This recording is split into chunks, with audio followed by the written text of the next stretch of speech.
మేమైతే ఒక మంచి ఎక్స్పీరియన్స్ అయితే చేసినాం ఢిల్లీలో. ఒక స్టేషన్లో దిగాల్సిన పాయింట్ దిగి మళ్ళీ ఇంకో ట్రైన్ ఎక్కి ఇంకో స్టేషన్కి అడిగి రిటర్న్ అయితే వచ్చినాం. మేము ఢిల్లీ మెట్రోని మోసం చేసినాము.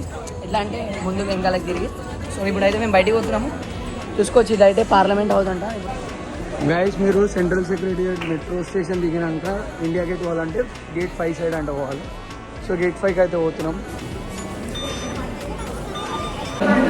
మేమైతే గేట్ 5 సైడ్ అయితే పోతున్నాము. చూసుకోవచ్చు, ఇప్పుడు బయటికి పోయినాక అయితే చూపిస్తాం మీకు. ఇది అయితే మెట్రో మాత్రం కిరాక్ ఉంది. మన హైదరాబాద్ మెట్రో ఏడికి పనిచేయదు అనిపిస్తుంది నాకైతే. అంత నీట్గా ఉంది. నేను చెత్త ఉంటుంది అనుకున్నా, చాలా అంటే చాలా నీట్గా ఉంది. కానీ పబ్లిక్ జర ఎక్కువ మంది ఉన్నారు. సో మనం అయితే బయటికి అయితే పోతున్నాం. పై వరకు ఎక్కాలంటే అందరికీ ఇనిపోతుంది. ఫిజికల్గా ఫిట్ ఉన్న వాళ్ళు ఇట్లాంటి వాటికి పనిచేస్తారు. గైస్, ఇదైతే న్యూ పార్లమెంట్.